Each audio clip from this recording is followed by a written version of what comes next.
Hello friends, मैं अमन राज आपका अपना चैनल गीता मॉडल क्लासेस में हार्दिक अभिनंदन करता हूं। आज मैं आप लोगों के लिए क्लास 9 का केमिस्ट्री सब्जेक्ट का चैप्टर नंबर 1 जो कि मैटर इन आवर सराउंडिंग है उसका लॉन्ग आंसर टाइप क्वेश्चन का सॉल्यूशन लेकर आया हूं।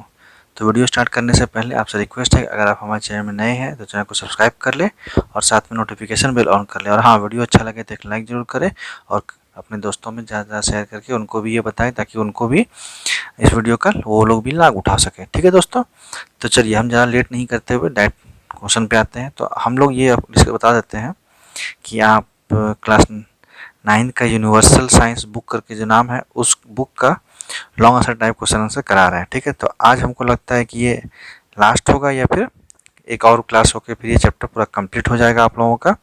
उसके बाद टोटल आप लोगों का track your progress 1 2 3 3 track your progress भी क्वेश्चन आंसर हो चुका है। उसके बाद फिर आप लोगों का शॉर्ट आंसर टाइप क्वेश्चन हुआ, फिर लॉन्ग आंसर अभी हो रहा है और इसके पहले आपका एमसीक्यू भी हो चुका है। तो इतना सारा क्वेश्चन आंसर हम करा चुके हैं। अप्रॉक्स आप लोगों का क्वेश्चन कम से कम 100 प्लस ही होगा। इतना क्वेश्चन एक चैप्टर से हम कराए हैं और पूरा का पूरा चैप्टर आप लोगों को लाइन बाय लाइन समझा के भी पढ़ाए हैं। तो अगर आप लोग नहीं देखे हैं तो वीडियो में आप लोग लिस्ट बना हुआ है, क्लास 9 करके भी जा सकते हैं साइंस, या नहीं तो फिर मेटा इन आवर सराउंडिंग करके उसमें पूरा का पूरा जितना question answer plus top chapter का पूरा वीडियो उसमें दिया हुआ है। ठीक है, आप लोग जाके अच्छे से देख सकते हैं और समझ सकते हैं, फिर आगे का पढ़ाई कर सकते हैं। ठीक है दोस्तों, तो चलिए आज आप लोग क्वेश्चन आंसर सॉल्यूशन करते हैं। तो इससे पहले आप लोग जल्दी से फटाफट अपना अपना कॉपी निकाल लें और उसमें नोट करना स्टार्ट कर दें। ठीक है, और समझने की भी कोशिश करें। इतना लंबा या इतना वीडियो बनाने का मेन मकसद यही है आप लोगों को, ताकि टू द पॉइंट आप लोग भी समझें और लाइन बाय लाइन कोई भी कहीं आपको दिक्कत नहीं हो, ताकि आप लोग जो याद करें और एग्जाम में आप लोग जब आए तो अगर मान लीजिए भूल भी गए तो आप लोग उसको लिख सकें, क्योंकि आप लोग समझ चुके हैं इसलिए। तो आज का सबसे पहला नंबर क्वेश्चन क्या है? तो सबसे पहला नंबर क्वेश्चन जाके आप लोग देख सकते हैं 24 नंबर है, क्योंकि 23 तक हम लोग कर चुके हैं, अभी आज 24 होगा। तो 24 नंबर क्वेश्चन में क्या है, देखिए, डिफरेंशिएट बिटवीन द फॉलोइंग, मतलब डिफरेंशिएट करना है। तो दिया हुआ है, तो क्या क्या है, तो एन में दिया हुआ है आपका बॉइलिंग पॉइंट और मेल्टिंग पॉइंट। मेल्टिंग पॉइंट और बॉइलिंग पॉइंट को क्या करना है, डिफरेंशिएट करना है। ठीक है, तो सबसे पहले ये देखिए बॉइलिंग पॉइंट। बॉइलिंग पॉइंट क्या होता है? Boiling point is the temperature at which a liquid gets converted into its corresponding vapour. मतलब बॉइलिंग पॉइंट क्या होता है? एक टेम्परेचर है जिस पे लिक्विड क्या होता है, कन्वर्ट होता है किस में, कॉरस्पॉन्डिंग वेपर। मतलब जैसे लिक्विड पानी का है तो पानी का ही वेपर, ऑयल है तो ऑयल का वेपर, या फिर और कोई दूसरा लिक्विड है तो उसी का वेपर, कॉरस्पॉन्डिंग वेपर उसी का, एट नॉर्मल एटमॉस्फेरिक प्रेशर। कौन सा प्रेशर में? Normal atmospheric pressure. ऐसा नहीं कि कहीं प्रेशर इंक्रीज कर देंगे तो उसका अलग हो जाएगा। ठीक है दोस्तों, प्रेशर पे भी बॉइलिंग पॉइंट इफेक्ट करता है और मेल्टिंग पॉइंट भी।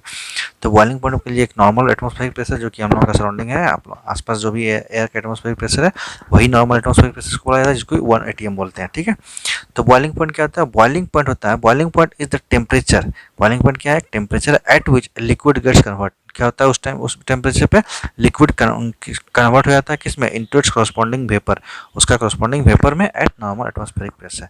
ये डिफिनेशन और ये डिफरेंशिएट करने में भी इसको हो सकता है आसान। ज़्यादा लंबा नहीं लिखा है आप लोगों को, शॉर्ट ही लिखा है। लॉन्ग आंसर टाइप क्वेश्चन है फिर भी उसके कंपेयर में शॉर्ट ही लिखा है। ठीक है दोस्तों, तो बॉइलिंग पॉइंट क्या होता है? Boiling point is at the temperature at which liquid gets converted into its corresponding vapour at normal atmospheric pressure. ठीक है, अब मेल्टिंग पॉइंट क्या होता है? Melting point is the temperature at which a solid gets converted into its corresponding liquid from at a normal atmospheric temperature।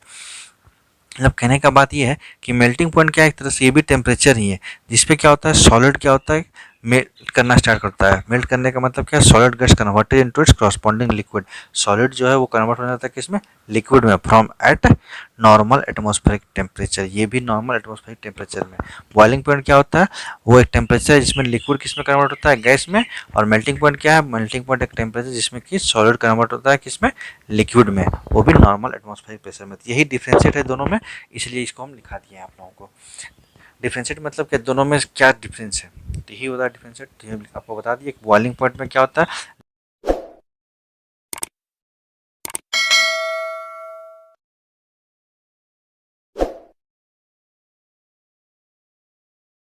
Liquid convert होता है किसमें, vapour में, सेम नॉर्मल एटमॉस्फेरिक प्रेशर पर। मेल्टिंग पॉइंट क्या होता है, सॉलिड कन्वर्ट होता है किसमें, लिक्विड में, वो भी नॉर्मल एटमॉस्फेरिक प्रेशर में। इसका डिफरेंशिएट हो चुका है बॉइलिंग पॉइंट का और मेल्टिंग पॉइंट का। चलिए आगे देखते हैं, आप लोग को समझ में आ गया होगा और इसको आप लोग कॉपी में नोट डाउन कर सकते हैं। आप लोग भी समझ लीजिए, उसके बाद फिर क्या कीजिएगा, इसको वीडियो को पॉज कर करके आप लोग अपना कॉपी में आराम से लिख लीजिएगा। ठीक है दोस्तों, चलिए अब आगे क्वेश्चन देखते हैं।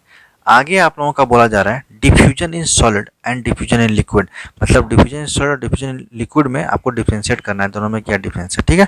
तो देखिए, तो इसको हम टेबल वाइज बना दिए हैं।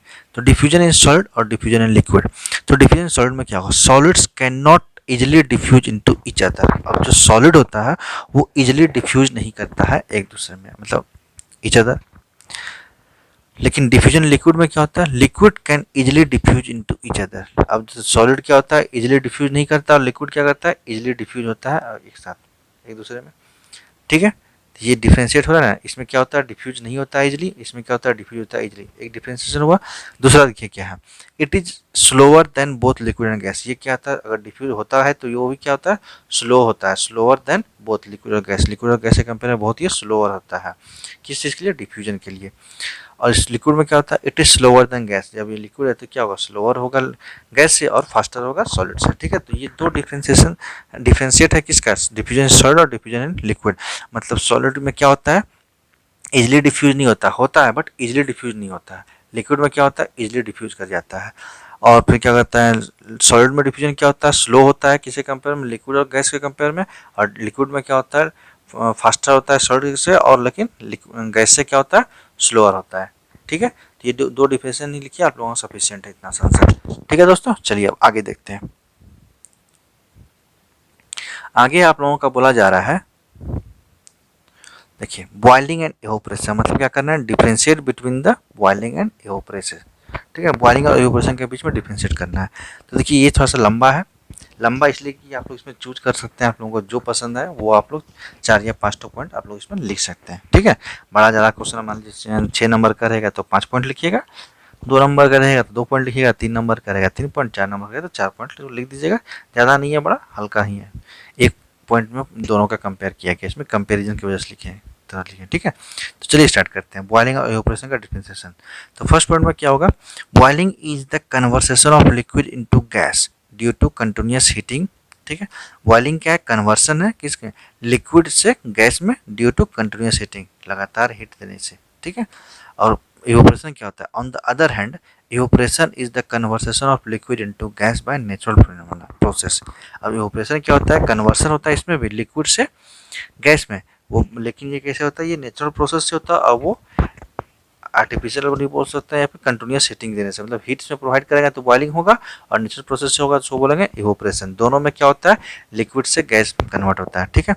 चलिए second point, boiling occurs when the temperature of the liquid is greater than the boiling point. Boiling कब होता है, जब टेम्परेचर लिक्विड का ग्रेटर हो जाता है बॉइलिंग पॉइंट से, तो बॉइलिंग अकर्स होता है ऑफ द सब्सटेंस, जिस सब्सटेंस का है, ठीक है। जैसे कि मान लीजिए अगर पानी का बॉइलिंग पॉइंट 100 है, मानना क्या 100 होता है, तो 100 से ज़्यादा टेम्परेचर हो जाएगा तो बॉइलिंग स्टार्ट हो जाएगा, 100 से कम रहेगा तो बॉइलिंग नहीं होगा। Whereas evaporation can occurs at any temperature, लेकिन इवोपरेशन क्या होता है, किसी भी टेम्परेचर पे वो होना स्टार्ट हो जाता है, ठीक है ना। तो देखिए पहला डिफरेंस क्या था, बॉइलिंग क्या होता है, कन्वर्सेशन होता है लिक्विड से गैस में, इवोपरेशन भी वही सेम चीज़ है, लेकिन बॉइलिंग में क्या होता है, कंटिन्यूस हीटिंग हम लोग को देना पड़ता है, ठीक है। लेकिन इवोपरेशन क्या होता है, नेचुरल प्रोसेस से, ये डिफरेंस हो गया नेचुरल प्रोसेस और कंटिन्यूस हीटिंग। सेकंड पॉइंट में क्या है, बॉइलिंग जो है आपका कब होगा, जब लिक्विड जिसको बॉयल करना है उसका टेम्परेचर जो है इंक्रीज करेगा किससे, बॉइलिंग पॉइंट से, तो बॉइलिंग होगा। लेकिन इवोपरेशन क्या होता है, किसी भी टेम्परेचर पे इवोपरेशन होता है, ठीक है दोस्तों। अब थर्ड पॉइंट देखिए क्या होता है, boiling is a bulk phenomena. Boiling क्या है, bulk phenomena, whereas evaporation is a surface phenomena. Evaporation क्या है, सरफेस फिनोमेना। अब आप लोग पूछ सकते हैं सर ये बल्क फिनोमेना क्या होता है और सरफेस फिनोमेना क्या होता है। सरफेस फिनोमेना तो आपको हम बताएं अभी थोड़ा देर पहले, ये तो पिछली क्लास में ही बताएं, पिछली क्लास में आप लोग जाके देख सकते हैं सरफेस फिनोमेना क्या होता है, लेकिन फिर भी चलिए बोल रहे हैं बता देते हैं। अब बल्क फिनोमेना क्या होता है, देखिए बॉइलिंग क्या होता है, जैसे कि मान लीजिए कोई कंटेनर में हम लोग रखे हैं, उसको आग नीचे से बॉटम से हीट दे रहे हैं, तो हीट जब दे रहे हैं तो क्या होगा, वो पूरा का पूरा पानी जो उसमें रखा हुआ है लिक्विड जो है, वो पूरा का पूरा पहले हीट होगा, पूरा जब बॉइलिंग पॉइंट पर रीच करेगा तब वो बॉइलिंग होना स्टार्ट होगा, ठीक है ना। तो कहने का मतलब क्या है, इसमें बल्क फिनोमेना बोल रहा है, बल्क फिनोमेना वो पूरा जो इसमें हीट होगा ना, इसीलिए इसको बोला जाता है बल्क फिनोमेना। लेकिन इवोपरेशन में ऐसा नहीं होता। इवोपरेशन क्या होता है, जैसे कि मान लीजिए आप कपड़ा दे दिए सूखने के लिए, तो सन का उसमें रोशनी पड़ेगा तो सरफेस पे पड़ रहा है, तो उसमें क्या होता है, सरफेस से इवोपरेशन होगा। चलिए कपड़ा नहीं समझ पाएगा, एक काम कीजिए, एक कोई कंटेनर में जैसे कि मान लीजिए पानी रख दिए आप छत पे, तो क्या होगा, वो जैसे लेक के पानी जो है वो ऊपर का जो होता है पानी गर्म होता है, नीचे का ठंडा रहता है, ठीक। तो ऊपर से क्या होता है, गर्म होता है, तो इसलिए वो इवेपोरेशन होना स्टार्ट होता है ऊपर में। और वो क्या होता है, सरफेस में मतलब टॉप सरफेस पे वो हीट देता है और वो इवेपोरेशन होकर उड़ जाता है। फिर नीचे का पानी जो जाता है उसमें हीट होता है, फिर वो उड़ता है, मतलब वो ऊपर में ही सिर्फ गर्म होगा, नीचे नहीं होगा। लेकिन बॉइलिंग में क्या होता है, पूरा का पूरा गर्म होगा, इसलिए वो बल्क फिनोमेना है। और इसमें क्या होता है, सरफेस फिनोमेना, ये सरफेस पे हीट होता है, वो पूरा का पूरा में हीट होता है। तो यही अंतर है बॉइलिंग और इवेपोरेशन में। ठीक है, चलिए आपको पॉइंट नंबर 4 देखते हैं। पॉइंट नंबर 4 में है an external source of energy is needed for boiling. देखिए इसमें बोला जा रहा है ना कि external source of energy is needed for boiling. Heat देने के लिए क्या होता है, इसमें जो एक्सटर्नल सोर्स लगता है ना, जो कि बॉइलिंग होगा। Whereas the energy for evaporation is supplied by the atmosphere और द सराउंडिंग। लेकिन इवेपोरेशन में क्या होता है, एनर्जी कहाँ से मिलता है उसको, एटमॉस्फेयर से या तो फिर सराउंडिंग से। ठीक है, यही डिफरेंस है कि एक्सटर्नल सोर्स लगता है बॉइलिंग में, और इवेपोरेशन में क्या होता है, एटमॉस्फेयर से या सराउंडिंग से वो टेम्परेचर लेता है। ये डिफरेंस है दोनों में। अब 5 नंबर पॉइंट में बोला रहा है boiling is a fast process whereas evaporation is a slow process. Boiling क्या है, फास्ट प्रोसेस है, जबकि इवेपोरेशन आपका स्लो प्रोसेस है। तो ये डिफरेंस हो गया, बॉइलिंग क्या होता है, फास्ट प्रोसेस, और इवेपोरेशन होता है स्लो प्रोसेस। और 6 में होता है बॉइलिंग प्रोड्यूसेस हीट। बॉइलिंग क्या प्रोड्यूस करता है, heat. Boiling produces heat and does not cause cooling.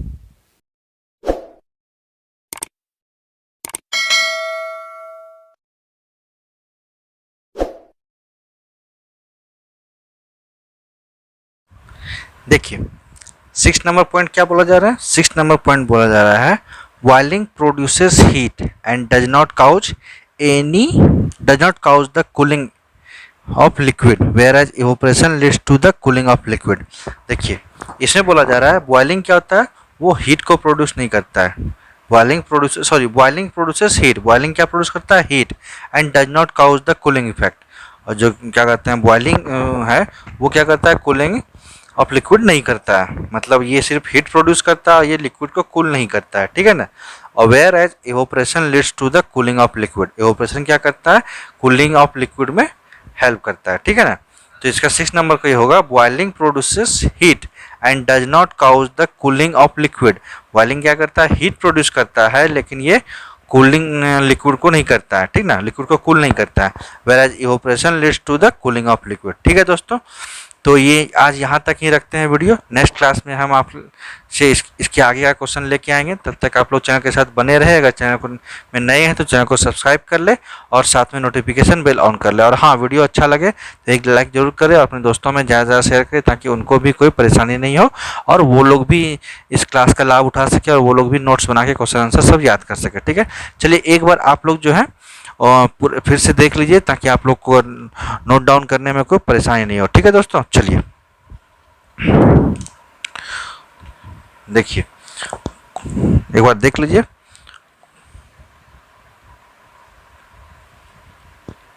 ये आपका क्वेश्चन नंबर 20 है, देख सकते हैं क्वेश्चन नंबर 20।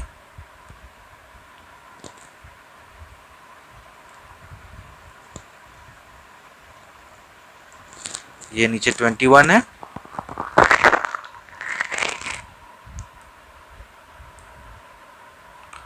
ट्वेंटी वन का आंसर यहाँ तक है।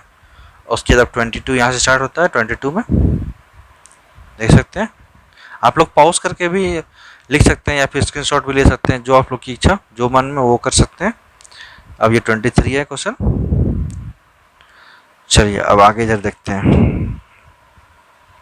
ये 23 का बी नंबर क्वेश्चन है।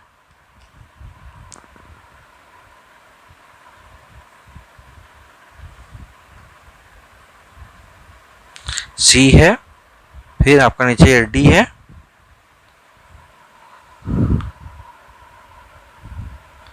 इसके बाद इधर आपका ई नंबर है। ये सब आपका जो है ये क्वेश्चन ई नंबर है।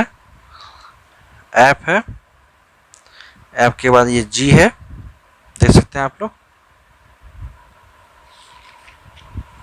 इधर 23 का क्वेश्चन था, ये इधर थोड़ा सा बाकी उधर पीछे का दिल्ली वाला शिमला वाला क्वेश्चन था वो वाला। ये 24 है नीचे।